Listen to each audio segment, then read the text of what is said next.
दोस्तों किस प्रकार आपको लिखना है, तो देखिए जीवन परिचय आप हेडिंग डालिए और जिनका जीवन परिचय लिखना वहाँ पे हेडिंग लगाइए। फिर जीवन परिचय की हेडिंग लिखिए और वहाँ से जीवन परिचय इनका लिखना स्टार्ट कीजिए। चलिए दोस्तों मैं एक एक लाइन पढ़ के सुनाता हूँ, आराम से इंजॉयमेंट करते हुए इन कहानियों को सुनिए और आराम से पढ़िए और इसी प्रकार जाके एग्जाम में लिख दीजिएगा।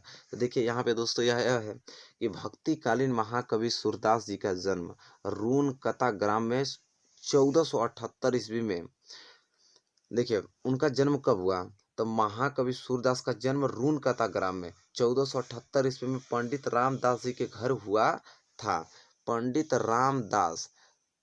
रामदास सारस्वत ब्राह्मण थे। कुछ विद्वान सिही नामक स्थान को सूरदास का जन्म स्थल मानते हैं। दोस्तों जो भी मेन पॉइंट जैसे सिही नामक स्थान में हुआ था, रूनकता ग्राम में हुआ था, 1478 ईस्वी में हुआ था, इसे ब्लैक पेन से लिख के हाईलाइट कर देना ताकि एग्जामिनर का निगाह आपको उसी पे पड़े। तो सिही नामक स्थान को सूरदास का जन्म स्थल मानते हैं। सूरदास का जन्म से अंधे थे या नहीं, इस संबंध में विद्वानों में मतभेद है। दोस्तों बहुत बार विद्वान सोचते हैं कि ये सूरदास अंधे थे या नहीं बचपन से, ठीक है, इसमें कई विद्वानों में मतभेद है, अभी क्लियर नहीं है था। विद्वानों का कहना है कि बाल मनोवृत्तियों एवं चेष्टाओं का जैसा सूक्ष्म वर्णन सूरदास जी ने किया है वैसा वर्णन कोई जन्मांध व्यक्ति कर ही नहीं सकता। उनका कहने का मतलब दोस्तों ये है कि जो विद्वान इनको जो मनोवृत्तियों एवं चेष्टाओं जैसा सूक्ष्म वर्णन सूरदास जी ने किया है वैसा कोई जन्मांध व्यक्ति नहीं कर सकता, उनका ये मानना है। इसलिए वो सोचते हैं कि वो जन्म से अंधे नहीं थे, ठीक है। इसलिए ऐसा प्रतीत होता है कि वे संभवतः बाद में अंधे हुए होंगे।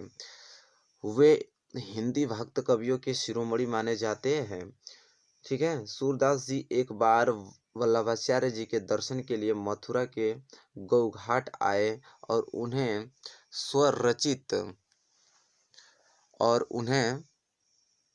स्वरचित एक पद गाकर सुनाया। वल्लभाचार्य ने तभी उन्हें अपना शिष्य बना लिया। सूरदास जी सच्ची भक्ति और पद रचना की निपुणता देखकर वल्लभाचार्य ने उन्हें श्रीनाथ मंदिर का कीर्तन भार सौंप दिया। तभी से वह मंदिर उनका निवास बन गया। सूरदास जी विवाहित थे तथा विरक्त होने से पहले वे अपने परिवार के साथ रहते थे। दोस्तों उन्होंने मंदिर अभी नहीं सौंपा था, तो पहले वो अपने परिवार के साथ ही रहते थे। फिर उन्होंने अपने वल्लभाचार्य को अपना भक्ति सुनाया तो उन्हें पसंद आया और वल्लभाचार्य ने उन्हें श्रीनाथ मंदिर का कीर्तन भार सौंप दिया, ठीक है। फिर वो वहीं रहने लगे।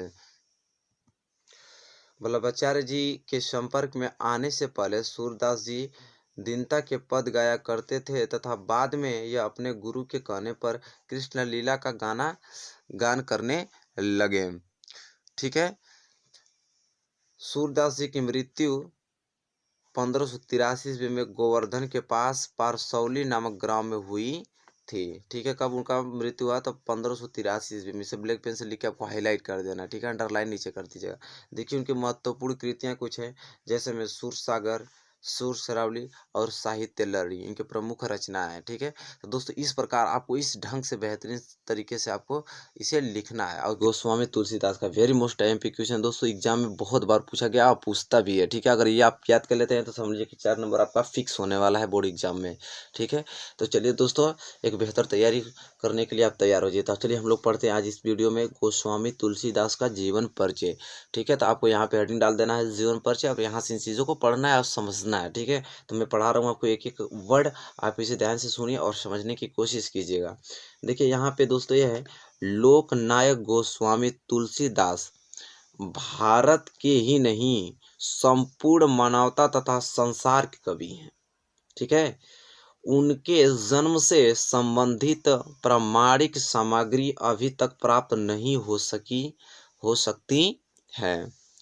इनका जन्म देखिए, इनका जन्म दोस्तों 1532 ईस्वी में भाद्रपद शुक्ल पक्ष एकादशी विक्रम संवत 1589 स्वीकार किया गया है। तुलसीदास जी के जन्म और जन्म स्थान के संबंध को लेकर सभी विद्वानों में पर्याप्त मतभेद है, क्योंकि बहुत विद्वान को ये लगता है कि इनका जन्म 1532, कुछ लगता है 1589, तो उनमें मतभेद है कई विद्वानों में। इनके जन्म के संबंध में एक दोहा प्रचलित है। तो दोस्तों ये इनका जन्म के जब इनका जन्म हुआ तो उस समय एक दोहा प्रचलित रहा है, वो यह है कि 1554 विशो कालिंदी के तीर श्रावण शुक्ला सप्तमी तुलसी धरियो शरीर। तो यह दोहा उनके जन्म पर बहुत ही ज़्यादा फेमस था, ठीक है, बहुत ज़्यादा प्रचलित था। तो इसे भी आपको नोट कर देना ताकि बता देना है। और देखिए आगे दोस्तों, तुलसीदास का जन्म बांदा जिले के राजापुर गांव में माना जाता है। कुछ विद्वान इनका जन्म स्थल एटा जिला के सोरो नामक स्थान को मानते हैं। मैंने दोस्तों बताया था कि इनके जन्म में बहुत ज़्यादा भेद विद्वान में, इसलिए कोई विद्वान राजापुर गांव में माना जाता है इनका जन्म, और कुछ विद्वान ये सोचते हैं कि एटा जिले के सोरो नामक स्थान में मानते हैं। तो तुलसीदास की सरयुपरीण ब्राह्मण थे। इनके पिता का नाम आत्मराज दुबे, ब्लैक पेन से आपको लिखना है। इनके पिता का नाम आत्मराज दुबे और माता का नाम हुलसी था। इसे भी ब्लैक पेन से लिखना है आपको। कहा जाता है कि अनुभक्त मूल नक्षत्र में जन्म होने के कारण इनके माता पिता ने इन्हें बाल्य काल में ही त्याग दिया। इनका बचपन अनेक कष्टों के बीच व्यतीत हुआ। इनका पालन पोषण प्रसिद्ध संत नरहरिदास ने किया। देखिए इसे ब्लैक पेन से भी लिखना है। इनका पालन पोषण प्रसिद्ध संत कौन थे? नरहरिदास ने किया और इन्हें ज्ञान भक्ति की शिक्षा प्रदान की। इनका विवाह पंडित दीनबंधु पाठक की पुत्री रत्नावली से हुआ। इसे भी आपको ब्लैक पेन से लिखना। इनका विवाह कहाँ हुआ? तो पंडित दीनबंधु पाठक की पुत्री किसे? रत्नावली से हुआ। इन्हें अपनी पत्नी से अत्यधिक प्रेम था और उनके सौंदर्य रूप के प्रति वे अत्यंत आसक्त थे। एक बार इनकी पत्नी बिना बताए मायके चली गई। तब यह भी आधी रात्रि में ही आधी तूफान का सामना करते हुए उनके पीछे पीछे ससुराल जा पहुंचे। इस पर इनकी पत्नी ने उन्हें भर्त्सना करते हुए कहा, लाज न आई आपको दौरे आयु साथ। पत्नी की इस फटकार ने तुलसीदास जी को सांसारिक मोह माया से विरक्त कर दिया और उसके हृदय में श्री राम के प्रति भक्ति भाव जागृत हो उठा। तुलसीदास जी ने उनके तीर्थों का भ्रमण किया और यह राम के अत्यंत भक्त बन गए। इनकी भक्ति सदस्य भाव की थी।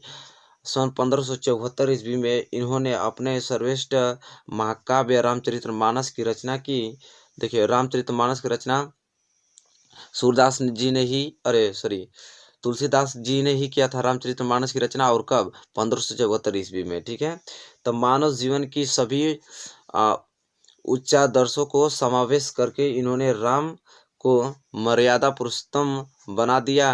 सन 1923 ईस्वी में इनका निधन हो गया दोस्तों। तो दोस्तों इस प्रकार आपको इनका जीवन परिचय लिखना है। इनके महत्वपूर्ण कुछ कृतियां इसे भी मैं आपको बता दूं। ऐसे भी लिखना है आपको एग्जाम में, कृतियां रचनाएं। तो महाकवि तुलसीदास जी ने 12 ग्रंथों की रचना की दोस्तों। इनके द्वारा रचित महाकाव्य रामचरितमानस संपूर्ण विश्व के अद्भुत ग्रंथों में से एक है। इनकी प्रमुख रचनाएं निम्नलिखित है। और दोस्तों यहाँ पे देखिए इनके प्रमुख कुछ रचना है, जैसे राम लता, वैराग्य, संदीपनी, रामाज्ञा, जानकी मंगल, रामचरितमानस, पार्वतीय मंगल, गीतावली, विनय पत्रिका, फिर गीतावली, वैरवे रामायण, फिर दोहावली, कवितावली, ये इनकी प्रमुख रचना है। तो दोस्तों इनमें से 2, 3, 4 लिख देंगे तभी आपको मार्क्स पूरे मिल जाएंगे। तो दोस्तों जीवन परिचय और रचनाएं मिला के 4 नंबर के मार्क्स आपके पक्के हो गए। तो दोस्तों इस ढंग से आपको जीवन परिचय आपके अपने बोर्ड एग्जाम में प्रेजेंट करना है तो काफ़ी बेहतर रहेगा और फुल मार्क्स आपको मिलेगा। तो देखिए महादेवी वर्मा का, ठीक है, क्योंकि एग्जाम के दृष्टिकोण से बहुत ही ज़्यादा इंपॉर्टेंट है और एग्जाम में बहुत बार पूछा गया है दोस्तों, हर बार पूछता। अगर ये जीवन परिचय आपको याद है तो समझ लीजिए कि आपके एग्जाम में 4 नंबर अंक पक्के हो गए, ठीक है। तो वेरी इंपॉर्टेंट है। चलिए दोस्तों इसको मैं डिस्कस कर लेता हूँ। तो चलिए सबसे पहले आपको एग्जाम में कैसे लिखना दोस्तों मैं आपको बता रहा हूँ। सबसे पहले आपको जीवन परिचय जिनका लिखना है महादेवी वर्मा का, वहाँ पे आप हेडिंग महादेवी वर्मा का कर दीजिए। इसके बाद एक जीवन परिचय और हेडिंग लिखिए और फिर यहाँ से आप स्टार्ट कीजिए उनका जीवन परिचय। देखिए बहुत ही ज़्यादा अच्छा जीवन परिचय इनका, बहुत ज़्यादा इंटरेस्टिंग है। तो दोस्तों आप इसे याद कर लीजिए और एग्जाम में इसे बेहतर तरीके से लिखने का प्रयास कीजिएगा। तो चलिए दोस्तों हम बताते हैं कि इनका जीवन परिचय क्या है। तो देखिए यहाँ पे दोस्तों ये है कि हिंदी साहित्य में मीरा के नाम से प्रसिद्ध कवित्री एवं लेखिका महादेवी वर्मा का जन्म 1907 ईस्वी में उत्तर प्रदेश के फर्रुखा शहर में हुआ था। तो दोस्तों 1907 ईस्वी में किस शहर में हुआ था? फर्रुखाबाद शहर में इनका जन्म हुआ था। ठीक है। इनके पिता गोविंद सहाय वर्मा भागलपुर के कॉलेज में प्रधान अध्यापक थे। इनके जो पिता महादेव वर्मा के पिता जो थे उनका नाम था गोविंद सहाय वर्मा। वो भागलपुर के एक कॉलेज में क्या थे? प्रधान अध्यापक थे। ठीक है, प्रधानाचार्य थे। तो दोस्तों देखिए, पिता का नाम, जन्म का नाम ब्लैक पेन से लिखना, आपको उसे हाईलाइट कर देना है। ठीक है। तो यहाँ देखिए, और माता हेमरानी साधारण कवित्री थी। उनकी माता का नाम क्या था? हेमरानी था, जो साधारण कवित्री थी एवं श्री कृष्ण में अटूट श्रद्धा रखती थी। इनके नाना जी को भी व्रज भाषा में कविता करने की रुचि थी। नाना एवं माता के गुणों का महादेवी वर्मा पर गहरा प्रभाव पड़ा। इनकी प्रारंभिक शिक्षा इंदौर में और उच्च शिक्षा प्रयाग में हुई थी। ठीक है। तो दोस्तों इनकी प्रारंभिक शिक्षा कहाँ पे? इंदौर में, और उच्च शिक्षा कहाँ हुई? प्रयाग में हुई थी। ठीक। 9 वर्ष के अल्प आयु में ही इनका विवाह, 9 वर्ष की अल्प आयु में, छोटी उम्र में ही इनका विवाह हो गया। तो 9 वर्ष की उम्र में इनका विवाह किससे हुआ? तो स्वरूप नारायण वर्मा से हुआ। देखिए यहाँ पे लिखा हुआ है स्वरूप नारायण वर्मा से हुआ। किंतु इन्हीं दिनों इनकी माता का स्वर्गवास हो गया। तो दोस्तों इनका शादी हुआ तो उन्हीं दिनों उनका जो माता थी हेमरानी, उनका निधन हो गया। ऐसी विकट स्थिति में भी उन्होंने अपना अध्ययन जारी रखा। इतनी कठिन परिश्रम किए वो, उनके माता का निधन हो जाने के बाद भी उन्होंने अपने शिक्षा पर ध्यान दिया। अत्यधिक परिश्रम के फलस्वरूप उन्होंने मैट्रिक लेकर एमए तक की परीक्षाएं प्रथम श्रेणी में ही उत्तीर्ण की। हाई स्कूल से लेकर दोस्तों एमए तक की परीक्षा फर्स्ट डिवीजन से पास होती हुई आई। वर्ष 1933 ईस्वी में इन्होंने प्रयाग महिला विद्यापीठ में प्रधानाध्यापक पद को सुशोभित किया। 1933 ईस्वी में प्रयाग, जहां से उन्होंने उच्च शिक्षा प्राप्त किया था, वहां ने विद्यापीठ में प्रधानाध्यापक का कार्य किया। इन्होंने लड़कियों की शिक्षा के लिए काफी प्रयास किया।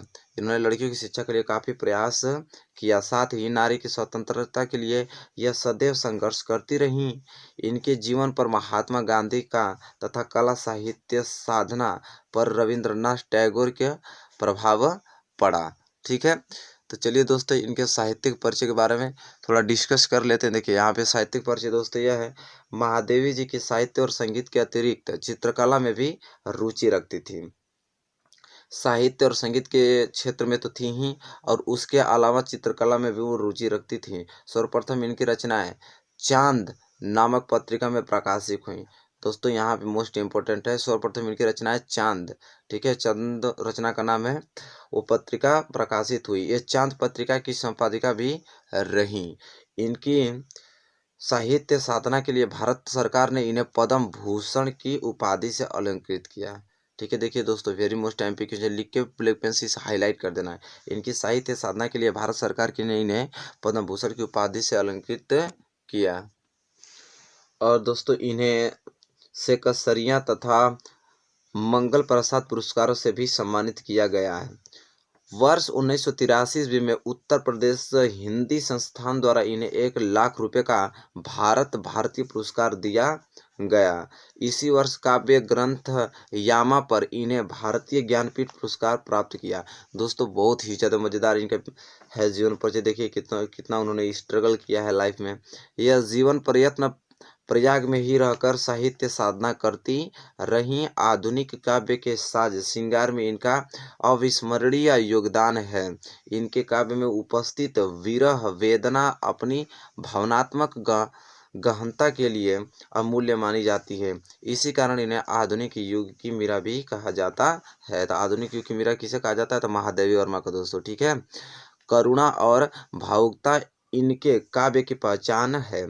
तो दोस्तों देखिए यहाँ पे मोस्ट इम्पोर्टेंट पॉइंट है, 11 दिसंबर 1987 को यह महान कवित्री पंचतंत्र में विलीन हो गई। कब? 11 सितंबर 1987 ईस्वी को दोस्तों यह क्या है? पंचतंत्र में विलीन हो गई। ठीक। तो इस तरह प्रकार आपको इतना सुंदर जीवन परिचय इनका लिखना है। ठीक है, तो चलिए इनके बेहतरीन कुछ कृतियाँ हैं, रचनाएं हैं, उनके बारे में बात कर लेते हैं। तो देखिए उनकी रचनाएं हैं निहार, रश्मि, शांत गीत, नीरजा, दीपशिखा। तो दोस्तों साथ ही जीवन परिचय भी लिखना है और कृतियाँ भी लिखेंगे, तब टोटल 4 नंबर आपको मिलेगा। ठीक है, अन्य रचनाएं देखिए इनकी स्मृति की रेखाएं, श्रृंखला की कड़ियाँ, पथ के साथी। अन्य निबंध इन्होंने लिखा संकल्पिता, मेरे परिवार और चिंतन के क्षण और आदि। ठीक है, तो ये इस प्रकार से उन्होंने रचनाएं खूब सुंदर सुंदर दी और निबंध लिखा उन्होंने। ठीक है, तो दोस्तों ये थी उनकी जीवन परिचय। लिखना है जिनका लिखना वहाँ नाम लिखिए आप डॉक्टर राजेंद्र प्रसाद, फिर एक आप जीवन परिचय हेडिंग डालिए, आप यहाँ से लिखना स्टार्ट करेंगे आप। तो चलिए दोस्तों मैं आपको पढ़ाता हूँ, बेहद सरल तरीके से आप सुनते रहिए और इसे याद करने का प्रयास कीजिएगा। तो देखिए यहाँ पे दोस्तों ये है, सफल राजनीतिज्ञ और प्रतिभा संपन्न साहित्यकार देश रत्न डॉक्टर राजेंद्र प्रसाद का जन्म 1884 ईस्वी में बिहार राज्य के छपरा जिले के जीरादेही नामक स्थान पर हुआ था। इनके पिता का नाम महादेव सराय था। इनका परिवार गांव के संपन्न और प्रतिष्ठित कृषक परिवारों में से थे। इनके पिता का क्या नाम था दोस्तों, तो महादेव सराय था। इनका जन्म 1884 ईस्वी में बिहार राज्य के छपरा जिले के जीरादेही नामक स्थान में हुआ था। तो ये सारी चीजें आपको याद होनी चाहिए। ये अत्यंत मेधावी छात्र थे। इन्होंने कलकत्ता वर्तमान में विश्वविद्यालय से एमए और कानून की डिग्री एलएलबी ने की परीक्षा उत्तीर्ण की। सदैव प्रथम श्रेणी में उत्तीर्ण होने वाले राजेंद्र प्रसाद ने मुजफ्फरपुर के एक कॉलेज में अध्यापक कार्य किया। इन्होंने सन 1911 ईस्वी में वकालत शुरू की और सन 1920 ईस्वी में कोलकाता और पटना में वकालत का कार्य किया। उसके पश्चात वकालत छोड़कर देश सेवा में लग गए।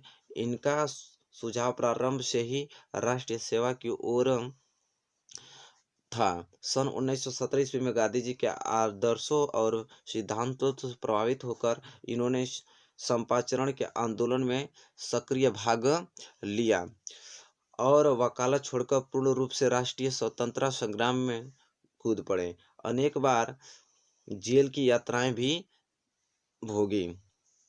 ठीक है, तो दोस्तों देश की सेवा करते समय उन्होंने बहुत कठिनाइयों का संग्रह भी किया और कई बार जेल भी गए। इन्होंने विदेश जाकर भारत के पक्ष को विश्व के सम्मुख रखा। डॉक्टर राजेंद्र प्रसाद 3 भारतीय राष्ट्रीय कांग्रेस के सभापति सन 1962 ईस्वी तक भारत के राष्ट्रपति रहे। तो 1962 तक वो देश के राष्ट्रपति भी दोस्तों रहे, सभापति। देखिए सादा जीवन उच्च विचार इनके जीवन का मूल मंत्र था। ठीक है, सादा जीवन उच्च विचार इनके जीवन का मूल मंत्र था। सन 1962 में इन्होंने भारत रत्न से अलंकृत किया गया। ठीक है, जीवन प्रयत्न हिंदी और हिंदुस्तान की सेवा करने वाले डॉक्टर राजेंद्र प्रसाद जी का देहावसान 28 फरवरी 1963 को हो गया। तो उनकी मृत्यु दोस्तों 28 फरवरी 1963 को हो गई। रचनाएं उनकी महत्वपूर्ण है, वहाँ पे लिख ली। देखिए डॉक्टर राजेंद्र प्रसाद की प्रमुख रचनाएं पढ़ी लिखना है। फिर देखिए कुछ महत्वपूर्ण रचनाएं हैं, जैसे में भारतीय शिक्षा, गांधी जी का देन, मेरा आत्मकथा, बाबूजी के कदमों में, मेरी यूरोप यात्रा, चंपारण में महात्मा गांधी और खादी के अर्थशास्त्र आदि, ये इनकी प्रमुख रचना है। तो दोस्तों सबसे मोस्ट एमपी क्वेश्चन है जयशंकर प्रसाद का जीवन परिचय, जो कि हर बार एग्जाम में पूछा जाता है। वेरी मोस्ट एमपी क्वेश्चन है। अगर इसे तैयार कर लेते हैं तो 4 नंबर आपका बिल्कुल मिलने वाला है। ठीक है, क्योंकि एग्जाम मतलब ये कॉमन है ना, ये कॉमन चीजें हैं जीवन परिचय कि पूछेगा ही पूछेगा आपको। तो इस क्या करना है आपको कि बढ़िया से लिखकर इसे याद कर लीजिए जयशंकर प्रसाद का। ठीक है, तो चलिए मैं बताता हूँ किस प्रकार को आपको एग्जाम में किस ढंग से लिखना है। सबसे पहले आप ऊपर जीवन परिचय लिखिए और जिनका लिख रहे हैं उसका नाम लिख दीजिए। फिर यहाँ पे एक सुंदर सी हेडिंग डालिए जीवन परिचय का। इसके बाद जीवन परिचय का हेडिंग डालने के बाद तब लिखिए। यहाँ पे देखिए क्या है, मैं पढ़ के सुनाता हूँ और काफ़ी बहुत मज़ेदार इनका जीवन परिचय, आप आराम से सुन के भी याद कर सकते हैं, बढ़िया से एग्जाम में लिख पाएंगे। देखिए पढ़ते हैं। जयशंकर प्रसाद बहुमुखी प्रतिभा के धनी साहित्यकार थे। जयशंकर प्रसाद जो थे उनका थोड़ा कंडीशन थोड़ा अच्छा था। ठीक है, बहुमुखी प्रतिभा के धनी साहित्यकार थे। उनका जन्म 1890 ईस्वी में कासू के सुगनी साहू नामक प्रसिद्ध वैश्य परिवार में हुआ था। दोस्तों आपको करना ये चीज़ है कि जो जहाँ जन्म हुआ उनका 1890 में सुगनी साहू परिवार में, यहाँ पे ब्लैक पेन से लिखकर और हाईलाइट कर देना ताकि एग्जामिनर का फोकस यहीं पे पड़े। ठीक है, वैश्य परिवार में हुआ था। उनके यहाँ तंबाकू का व्यापार होता था। उनके पिता देवी प्रसाद, देखिए उसको भी ब्लैक पेन से लिखना, उनके पिता देवी प्रसाद और पितामह शिवरत्न साहू थे। ठीक है, उनके पितामह परम शिव भक्त और दयालु थे। उनके जो पिता थे वो शिव भक्त को बहुत मानते थे। ठीक है, उनकी ही पूजा करते थे। उनके पिता भी अत्यधिक उदार और साहित्यकार प्रेमी थे। जिस प्रकार जयशंकर प्रसाद अत्यधिक उदार और साहित्यकार प्रेमी थे, उसी प्रकार उनके पिता भी थे। ठीक है, प्रसाद जयशंकर प्रसाद जी का बचपन सुखमय था। उनका थोड़ा कंडीशन अच्छा था बचपन में। बाल्यकाल में ही उन्होंने अपनी माता के साथ धारा क्षेत्र, ओकारेश्वर, पुष्कर, उज्जैन और वज्र आदि तीर्थों की यात्रा की थी। बचपन में उन्होंने इन स्थानों की यात्रा कर चुके थे। ठीक है, यात्रा से लौटने के बाद पहले उनके पिता और फिर 4 वर्ष बाद ही उनकी माता का क्या हो गया, निधन हो गया। ठीक है, यात्रा के पश्चात वो लोग आए हैं। ठीक है, तो पहले पिता की मृत्यु, फिर 4 वर्ष बाद उनके माता की मृत्यु हो गई। प्रसाद जी की शिक्षा, दीक्षा और पालन पोषण का प्रबंधक उनके बड़े भाई शंभुरत्न ने किया। जब उनके माता पिता का मृत्यु हो गया तो उनके बड़े भाई जो उनके नाम था शंभुरत्न, उन्होंने उनकी पढ़ाई का सारा कार्यभार संभाला और क्वींस कॉलेज में उनका नाम लिखवाया। क्वींस कॉलेज था, उसमें उनका नाम लिखवाया जयशंकर प्रसाद जी का, किंतु उनका मन वहाँ नहीं लगा। उस स्कूल में उनका मन नहीं लगा। उन्होंने अंग्रेजी और संस्कृत का अध्ययन स्वाध्याय से घर पर ही प्राप्त किया। उन्होंने तब स्कूल छोड़ दिया तो घर पे ही उन्होंने बढ़िया से अंग्रेजी और संस्कृत का अध्ययन किया। ठीक है, उनमें बचपन से ही साहित्य अनुराग था। ठीक है, वो बचपन से ही वह साहित्य में डूबे रहते थे और साहित्य लिखना चाहते थे। वे साहित्य की पुस्तक पढ़ते और काव्य रचना करते थे। ठीक है, वो पुस्तकें साहित्य पढ़ते थे और रचना करते थे उनकी। पहले तो उनके बड़े भाई उनकी काव्य रचना में बाधा डालते रहे, परंतु जब उन्होंने देखा कि प्रसाद जी का मन काव्य रचना में अत्यधिक लगने लगा तो उन्होंने इसकी पूरी स्वतंत्रता दे दी। पहले क्या करते थे कि उनके बड़े भाई उनको रोकते थे कि ये अच्छी चीज़ें नहीं है। ठीक है, फिर वो देखें कि उनका मन ज़्यादा अत्यधिक लगने लगा, तब उन्होंने स्वतंत्र दे दिया उनको कि आप इसमें ही रुचि रखिए और इनमें ही आगे बढ़िए। देखिए दोस्तों, आगे प्रसाद जी स्वतंत्र रूप से काव्य रचना के मार्ग पर बढ़ने लगे। इसी बीच उनके बड़े भाई शंभुरत्न जी का निधन हो गया। निधन हो जाने से घर की स्थिति खराब हो गई। अब उनके बड़े भाई का निधन हो गया तो घर की स्थिति थोड़ी खराब हो गई। व्यापार भी नष्ट हो गया। पैतृक संपत्ति बेचने, कर्ज से मुक्ति तो मिली, पर वे क्षय रोग का शिकार हो गए। डॉक्टर राजेंद्र प्रसाद और जयशंकर प्रसाद जो थे उन्होंने क्षय रोग का शिकार हो गए। उन्होंने कर्ज से ज़्यादा उनको बहुत ज़्यादा कर्जदार हो गए थे, पर क्षय रोग के शिकार हो गए और 47 वर्ष की आयु में उन्होंने 15 नवंबर 1937 को, इसको भी ब्लैक पेन से लिख के हाईलाइट कर देना है आप लोगों को, 47 वर्ष की उम्र में 15 नवंबर 1937 को संसार से विदा हो गए। ठीक है, तो दोस्तों इनकी प्रमुख रचनाएं कुछ हैं, उन्हें आप याद रखिएगा, क्योंकि 4 नंबर का पूछता है तो 3 नंबर जीवन परिचय पर और 1 नंबर रचनाएं से पूछता है। ठीक है, तो एक रचना भी आपको लिखना बहुत जरूरी है। तो देखिए रचनाएं में सबसे पहले काव्य उन्होंने लिखा, आंसू, कमायनी, चित्रधार, लहर और झरना इनकी बहुत ही महत्वपूर्ण काव्य रचनाएं हैं।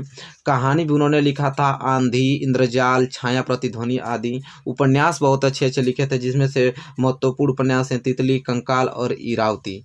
और नाटक भी उन्होंने लिखा था। नाटक में सज्जन, कल्याणी, परिणय, चंद्रगुप्त और स्कंदगुप्त, अजातशत्रु और प्रायश्चित। ठीक है, इनके महत्वपूर्ण नाटक हैं। ठीक है, तो दोस्तों इस ढंग से आपको एग्जाम में इनका जीवन परिचय लिखना है, इस प्रकार प्रेजेंट करना है इतनी सुंदर राइटिंग में। शुक्ल जी का हम लोग आज जीवन परिचय पढ़ने वाले हैं और एक बेहतर तरीके से आज आप पढ़ने वाले हैं जीवन परिचय का। इसे लिखकर याद कर लीजिएगा दोस्तों, क्योंकि एग्जाम के दृष्टिकोण से बहुत ही ज़्यादा महत्वपूर्ण है। तो जीवन परिचय चलिए स्टार्ट करते हैं दोस्तों। यहाँ पे देखिए जीवन परिचय में है कि हिंदी भाषा के उच्च कोटि के साहित्यकार आचार्य रामचंद्र शुक्ल का जन्म सन 1884 ईस्वी में बस्ती जिले के अगोना नामक ग्राम में हुआ था। दोस्तों आपको करना ये चीज़ है कि जो हाईलाइटेड चीज़ें हैं, जैसे आचार्य रामचंद्र शुक्ल जी, उनका जन्म बस्ती जिले के अगोना नामक, उसको आपको ब्लैक पेन से लिख के अंडरलाइन कर देना, ताकि एग्जामिनर का फोकस आपको उस शब्द पे जाए जो महत्वपूर्ण हो। तो कहाँ हुआ था? अगोना नामक ग्राम में हुआ था। इनके पिता का नाम चंद्रबली शुक्ल थे। अब यहाँ पे भी अंडरलाइन आपको कर दे रहा है। इनके पिता का नाम चंद्रबली शुक्ल था। इंटरमीडिएट में आते ही इनकी पढ़ाई छूट गई। इंटरमीडिएट में आते ही इनकी पढ़ाई छूट गई या सरकारी नौकरी करने लगे, किंतु स्वाभिमान के कारण यह नौकरी छोड़कर कहाँ चले गए, मिर्जापुर के मिशन स्कूल में। देखिए इसे भी अंडरलाइन कर लेना आप लोगों को, मिर्जापुर के मिशन स्कूल में चित्रकला के क्या हो गए, वह अध्यापक हो गए। ठीक है। फिर देखिए हिंदी, अंग्रेजी, संस्कृत, बांग्ला, उर्दू, फारसी आदि भाषाओं को ज्ञान उन्होंने स्वाध्याय से प्राप्त किया। मतलब हिंदी, अंग्रेजी, संस्कृत, बांग्ला, उर्दू जो फारसी सब्जेक्ट थे उन्होंने खुद अपने स्वयं से उन्होंने क्या किया, पढ़ा, प्राप्त किया। ठीक है। या अपने घर पे बैठ के स्वयं तैयारी उन्होंने किया। फिर बाद में उन्होंने काशी नगरी प्राचार्य सभा काशी में जुड़कर उन्होंने शब्द सागर, देखिए शब्द सागर के सहायक संपादन का कार्यभार संभाला। उन्होंने काशी विश्वविद्यालय में हिंदी विभागाध्यक्ष का पद भी सुशोभित किया। शुक्ल जी ने लेखन और शुभारंभ कविता से किया था। देखिए शुक्ल जी ने लेखन का शुभारंभ किससे किया था, कविता से किया था। और नाटक लेखन की ओर भी इनकी रुचि रही, पर इनकी प्रमुख बुद्धि इनको निबंध लेखन तथा आलोचना की ओर ले गई। ठीक है। निबंध लेखन और आलोचना के क्षेत्र में इनका सर्वोपरि स्थान आज तक बना हुआ है। जीवन के अंतिम समय तक साहित्य साधना करने वाले शुक्ल जी का निधन, देखिए निधन उनका कब हुआ, सन 1941 ईस्वी में, और जन्म 1884 ईस्वी में, मृत्यु सन 1941 ईस्वी में। इसे हाईलाइट कर देना आप लोगों को। इनकी कुछ महत्वपूर्ण रचनाएं हैं। रचनाएं में पहला निबंध उन्होंने लिखा था चिंतामणि, जिसकी 2 भाग हैं, एक विचार विधि, और आलोचना में उसने रस मीमांस और त्रिवेणी, और इतिहास उन्होंने हिंदी साहित्य का इतिहास लिखा है दोस्तों। और संपादन तुलसी ग्रंथावली और जैसी ग्रंथावली इनकी संपादन है। तो दोस्तों ये इनकी जीवन परिचय है। चलिए मैं आराम से एक बार दिखा देता हूँ ताकि आप इसका स्क्रीनशॉट ले सके। ठीक है, स्क्रीनशॉट इसका ले लीजिए, वो बहुत बेहतर से लिखा हुआ है, और इस तरह ही आपको एग्जाम में इसे लिखना है। ठीक है, 4 नंबर बिल्कुल आपके क्या हो जाएंगे, पक्का, क्योंकि आचार्य रामचरण शुक्ल जी का जीवन परिचय हर साल देता है, तो इसे लिखना है। तो दोस्तों उम्मीद करता हूँ कि वीडियो आपको अच्छी लगी होगी। प्लीज़ अच्छा लगा होगा तो इसे लाइक करें और ज़्यादा से ज़्यादा शेयर करें, और चैनल पर नए हैं तो प्लीज़ चैनल को सब्सक्राइब कर लीजिए और बेल आइकन को दबा लीजिए। और बोर्ड एग्जाम का तैयारी करना है तो प्लेलिस्ट में बहुत सारे सब्जेक्ट में पढ़ाया हूँ, वहाँ से जाके आप पढ़ सकते हैं। तब तक के लिए दोस्तों धन्यवाद, मिलेंगे नेक्स्ट वीडियो में।